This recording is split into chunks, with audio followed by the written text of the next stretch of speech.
Nous, on commençait la cuisine, on faisait 50 pompes tous les matins.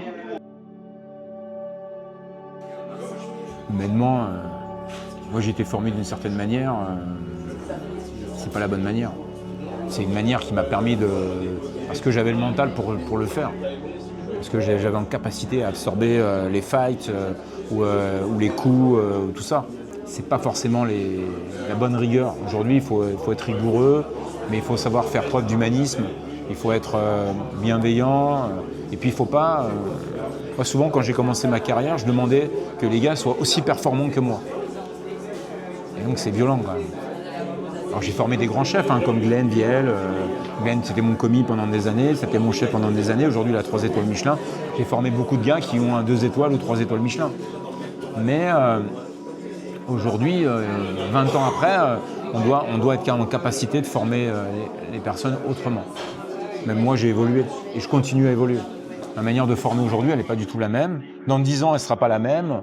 Pas comparer un sportif de haut niveau d'il y a 20 ans à aujourd'hui. Aujourd'hui, c'est différent. Aujourd'hui, il fait attention à l'alimentation. Moi, je fais attention à l'hygiène de vie. Et dans nos équipes haute gastronomie, il faut qu'on ait le cerveau qui soit bien préparé parce que Top Chef peut amener des révélations, effectivement, des talents.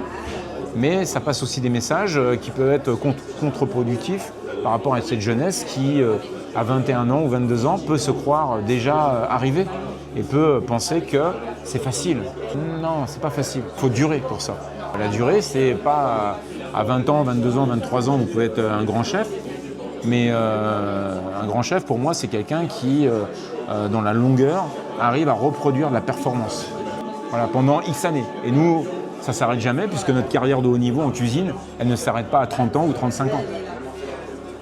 On doit continuer. Et après, on doit passer dans une autre phase. Moi, je suis dans une phase transmission. Vous m'avez dit, est-ce que je cuisine? C'est pas mon rôle. Si je commence à être en cuisine, c'est que j'ai pas confiance en mes équipes. Qu'est-ce qui cuisine quand je suis pas là? Les mêmes que quand je suis là, en fait. C'est ce que disait Paul Bocuse. Je suis plus un sportif de haut niveau. Par contre, je suis un coach, je suis un manager et je dois accompagner les personnes à être performants. Voilà. Vous savez, la cuisine, pour moi, ça se perd pas. C'est un petit peu comme tout. Je cuisine déjà beaucoup chez moi. J'ai des équipes. Elles doivent traduire ce qu'on réfléchit ensemble. Si j'ai besoin, je viens porter un coup de main de temps en temps. S'il faut cuire, s'il faut dresser, je fais beaucoup de dressage. Mais il faut faire confiance à ces équipes aussi, c'est important. Il faut les amener à prendre aussi confiance en eux, à travers une vision culinaire, à travers une sensibilité culinaire. Beaucoup goûter, souvent, il y a beaucoup de cuisiniers, des fois ils disent « Ah mais j'ai pas goûté ». Alors, notre métier, c'est un peu compliqué parce que si vous goûtez pas, ça peut amener quelque chose où en fait on ne sait pas ce qu'on fait, on raconte pas une histoire.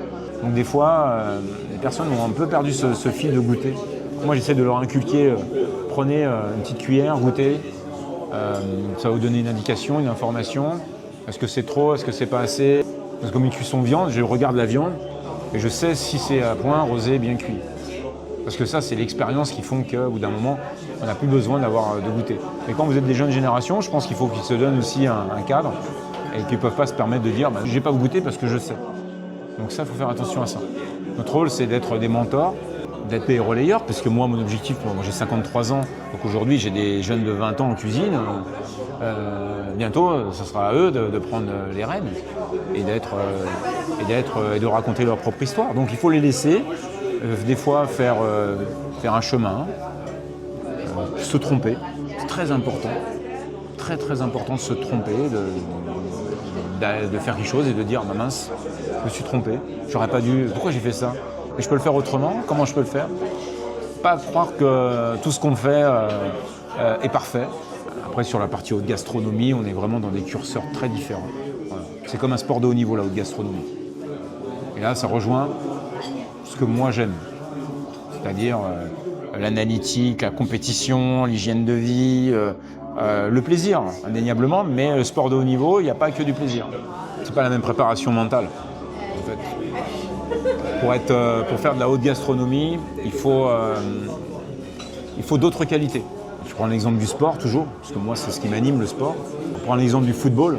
C'est pas parce que vous jouez au football tous les dimanches que vous allez être Mbappé. Qu'est-ce qui fait que Mbappé est Mbappé ou un grand joueur de football? C'est une capacité à analyser ses performances, une capacité à faire des concessions, une capacité à travailler plus. On ne joue pas une fois tous les dimanches. On fait 8 heures de sport par jour, 9 heures de cuisine par jour, mais il faut que ça soit utile. Mais ça, complété avec l'hygiène de vie, complété avec une rigueur, une analytique sur ses performances, une intelligence de travail, on peut arriver à avoir un haut niveau. Tout le monde peut être un grand chef étoilé, mais derrière, souvent, ce qui pêche, c'est la discipline. Ce qui pêche, c'est la régularité. Qu'est-ce qui pêche, c'est nos soucis, finalement. Mais quand on fait abstraction de tout ça, et qu'on est focalisé sur un projet, on peut être étoilé sans problème. Et pour ça, il faut former des équipes. Et ça, il faut qu'on ait un cerveau qui soit avec de l'ambition, avec une envie de faire des concessions, une envie que mentalement la personne soit là. Si effectivement, je dis toujours dans les équipes, moi je ne force pas les personnes à aller vers la compétition. D'ailleurs, quelqu'un qui ne veut pas faire de sport, c'est comme une éducation de vos enfants, où vos enfants, vous leur dites il faut absolument que tu deviennes championne de tennis. Mais elle n'a pas envie. Donc après, et c'est une grosse différence entre un champion et quelqu'un qui, Nadal, moi je prends l'exemple du tennis parce que Nadal ou ce genre de profil-là, c'est des personnes qu'on a mis au tennis très très tôt, on les a mis dans un programme. C'est des gens qui sont programmés. Mais derrière, il y a un extrême travail. Et derrière, ça paraît simple. Quand ça joue, ça paraît simple, on dit waouh, moi aussi je peux faire ça. Mais non, tu ne peux pas faire. Parce que pour faire ça, il faut une rigueur extrême. Il faut une discipline, il faut un mental, il faut tout ça. Et moi, je construis ça. Moi, mon objectif, c'est pourquoi j'ai gagné des étoiles, parce que mentalement, je suis dans la performance. J'analyse les performances. Je fais des vidéos, j'analyse les gestuels, j'analyse comment on se parle, j'analyse comment on se regarde, j'analyse comment on parle du produit, comme un sportif de haut niveau. C'est ma passion première, le vélo. Moi, je rêvais d'être gagné le Tour de France. Tous les sports collectifs, j'adore. J'ai fait beaucoup de sport dans ma vie et j'ai eu la chance de faire du sport. Ça m'a enrichi beaucoup. La cuisine est très individualiste. Elle est très... voilà, on est les meilleurs. Non, je ne suis pas convaincu de ça. Pour se faire une place, il faut combattre un peu. C'est un peu comme le vélo. Et après, une fois que vous avez votre place, il faut arriver à ne pas en faire une côté un peu moi. Souvent, les chefs chefs français ont une arrogance extrême. Moi, j'aime pas les chefs français parce que je trouve qu'ils sont toujours, ils ont toujours cette posture hyper désagréable, quoi. Je m'entends beaucoup plus avec les chefs du monde entier parce que ils relativisent beaucoup les choses, sont tranquilles, tout va bien. Je me suis beaucoup inspiré des chefs étrangers dans ma manière de manager mes équipes. Je n'ai pas appris des chefs français sur le management. Quand j'ai recruté mes équipes, je ne les ai pas recrutés sur un CV. Je les ai recrutés par rapport à une personnalité. C'est la personne qui m'intéresse, ce n'est pas le CV. Et à partir de là, j'essaye de comprendre quelles sont les valeurs qu'elle a eues quand elle était petite, quelles sont les valeurs qu'elle a eues quand elle a grandi, quelles ont été ses rencontres. Et elle veut nous rejoindre, mais pour apporter quoi? Moi, je sais ce que je vais vous donner. Vous, qu'est-ce que vous allez me donner? Et on crée un lien. Et on a besoin de se donner mutuellement. Alors moi, je ne donne pas pour recevoir, mais je voudrais que la personne comprenne qu'ici, elle peut prendre du plaisir. On ne vient pas pour travailler ici, on vient pour s'enrichir. S'enrichir d'un savoir. S'enrichir à travers une rencontre. On s'enrichit mutuellement. Et je pense qu'à partir du moment où on met cette énergie-là,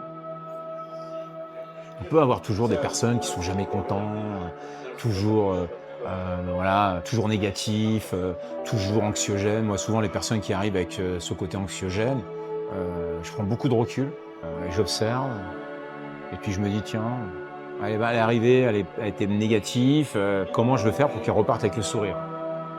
Je pense qu'ici, c'est un lieu pour ça. Pour ceux qui sont des fois un peu tendus, tout va bien, la vie est belle, vous êtes là, on est là. Voilà, on va passer un bon moment ensemble. Et ça, il faut que toute l'équipe le vive. Ça se construit au fil du temps. Voilà. J'étais formé dans des cuisines un peu brigade, avec le mot un peu fort. Le mot brigade est toujours un peu fort, très militarisé, très hiérarchisé. Aujourd'hui, la hiérarchie, elle doit pas se traduire comme ça. Elle doit se traduire d'une autre manière. Il y a de la hiérarchie. On a de la hiérarchie en cuisine, mais elle doit pas se voir. Donc il n'y a pas de oui chef, il n'y a pas d'aboyeur en cuisine. Moi je l'ai vécu pendant des années, je trouve que ça m'a aidé à avoir ma carrière, Mais aujourd'hui, à 50 ans, c'était une autre approche, moins anxiogène, moins portée sur la posture, l'apparence. Il y a une communication, on se parle, on se regarde, et voilà, c'est tout. Ça n'empêche pas qu'on a de la rigueur. Se respecter soi-même, c'est important. Donc comment on fait pour se respecter soi-même? Respecter nos parents, respecter nos grands-parents, avoir les vraies valeurs, respecter ce qu'ils nous ont donné, et même ce qu'ils ne nous ont pas donné. C'est très super important, parce que souvent ce qu'ils ne nous ont pas donné, des fois c'est ce qui crée dans chaque profil. Moi je vais en profondeur dans les cerveaux de tous mes collaborateurs. J'aimerais comprendre pourquoi des fois ils sont arrogants, des fois ils ne sont pas à l'écoute, et il faut essayer de comprendre, il faut s'intéresser. Parce qu'ils ont eu une enfance compliquée, des fois ils ont été des enfants des parents divorcés. Comme nous tous, on n'a pas une vie, une trajectoire idyllique. Mais qu'est-ce qu'on en a fait? Est-ce qu'on l'a subi ou est-ce que ça nous a servi à aller plus loin dans nos vies? Moi, ça m'a toujours servi d'avoir eu l'enfance que j'ai eue, parce que ça a été pour moi, si j'ai pas eu cette enfance-là, je pense que j'aurais pas eu mon mental qui me permet aujourd'hui de faire ce que j'ai pu faire. Et entre effectivement le contexte familial et puis la formation, moi j'ai fait l'armée, donc j'étais un peu très ultra militaire au début. Mais vraiment, j'étais formé d'ailleurs par un ancien béret rouge. Nous on commençait la cuisine, on faisait 50 pompes tous les matins avant de rentrer en cuisine. Je comprends la rigueur, je comprends l'exigence qu'il faut, parce que mais ça va trop loin. Ça a été, voilà. Je comprends les grands chefs, effectivement. Moi je sais que si on met pas de rigueur, si on met pas de discipline, on aura un résultat qui sera très moyen. Mais on a été beaucoup trop loin. Et à un moment donné, on a perdu le contrôle. Si les chefs avaient été accompagnés, il y aurait eu moins de dommages collatéraux pour notre métier. Parce que les dommages collatéraux, c'est la violence en cuisine, c'est une extrême exigence, mais pas une exigence dans le bon sens du terme. Les étoiles Michelin aussi ont amené ça aussi. Le fait de dire je gagne, je perds, donc on a quelque chose à perdre. Donc à partir du moment où on a quelque chose à perdre, on va mettre une pression. Je ne comprends pas, si tu n'es pas capable de gagner, tu ne fais pas partie de mon équipe. Moi je pense que mes équipes, je les apprends à perdre avant de gagner. Donc c'est pas facile d'apprendre à perdre. Donc, tous les jours, et je leur explique, je leur ai dit, je ne dis pas ça pour que vous perdiez, je dis ça pour vous construire un mental qui vous permettra de gagner. Et dans le sport, c'est ce qu'on nous apprend. On nous apprend à perdre. Ce qui est difficile en France, je dirais, on le sait tous, hein, c'est l'aspect économique d'un projet comme ça. Parce qu'on peut avoir des idées, il y a la réalité qui nous rejoint, la réalité économique d'un projet comme ça. Si j'avais fait ce projet, je ne sais pas, dans d'autres pays, j'aurais eu sûrement d'autres problématiques. Mais en France, ça coûte très cher un projet comme ça. On est tout de suite rattrapé par toutes ces taxes sur les salaires. On n'a pas d'oxygène en fait. Donc on peut mourir avec ses idées, effectivement, c'est possible en France. On peut mourir très très vite avec ses idées. Ce qu'il faut, c'est toujours avoir... moi je suis toujours dans la positivité attitude. Je me dis, il faut faire les choses. Voilà, les idées amèneront l'argent, c'est pas l'argent qui amène les idées. Mais c'est assez compliqué en France, parce que 20 staff, plus les loyers, plus... l'investissement, elle est où l'intérêt? Je ne fais pas un projet pour gagner de l'argent, je fais un projet pour mon bien-être intérieur. Le mot restaurant, aujourd'hui, il faut lui redonner une autre valeur. C'est ma vision. Après, ça ne me concerne que moi. Hein. C'est parce que moi, aujourd'hui, j'ai vécu tellement dans des maisons très structurées, des fois un peu trop empoulées, ou avec effectivement les étoiles Michelin, etc., etc. Je pense qu'on doit se focaliser sur l'expérience client aujourd'hui. Le client il peut s'installer, il dit mais c'est quoi ce truc? C'est pas un restaurant normal. Les gens ils voient là, ils sont en train de parler, là-bas ils sont en train de danser, là-bas. Et c'est ça qu'on veut. C'est un lieu de vie en fait. On doit être capable de se lâcher et d'être ce qu'on est. Moi je suis quelqu'un qui ne vit pas sur mes acquis. Donc j'ai pas cette nature-là. Je me dis pas, ça y est, j'étais chef du Ritz, tout va bien, j'ai plus rien à prouver. Au quotidien, on doit être là pour nos équipes, montrer l'exemple, raconter une histoire. Être président des Escoffiers International, c'est aussi un rôle important. Président d'une association qui est représentée dans le monde entier, à travers plus de 40 pays. C'est aussi le rayonnement de la gastronomie, mais pas que française. On doit passer des messages. Le coach de l'équipe de France Bocuse d'Or, par exemple, vous voyez, Et ça me permet aussi de garder une certaine rigueur et discipline au contact des jeunes générations, comme Paul Marcon, comme d'autres personnes qui composent la Team France. On ne fait que de la cuisine, comme on dit, on ne sauve pas des vies. Et on n'opère pas à cœur ouvert, on n'a pas une vie entre nos mains. On a juste l'expérience du client qu'on doit satisfaire. Et des fois, ça peut passer par la convivialité, le partage, l'humilité, la simplicité. Et même si derrière, des fois, on n'est pas là où on devrait être, des gens doivent en prendre conscience. Et puis après, on doit se dire, OK, la prochaine fois, ça sera mieux.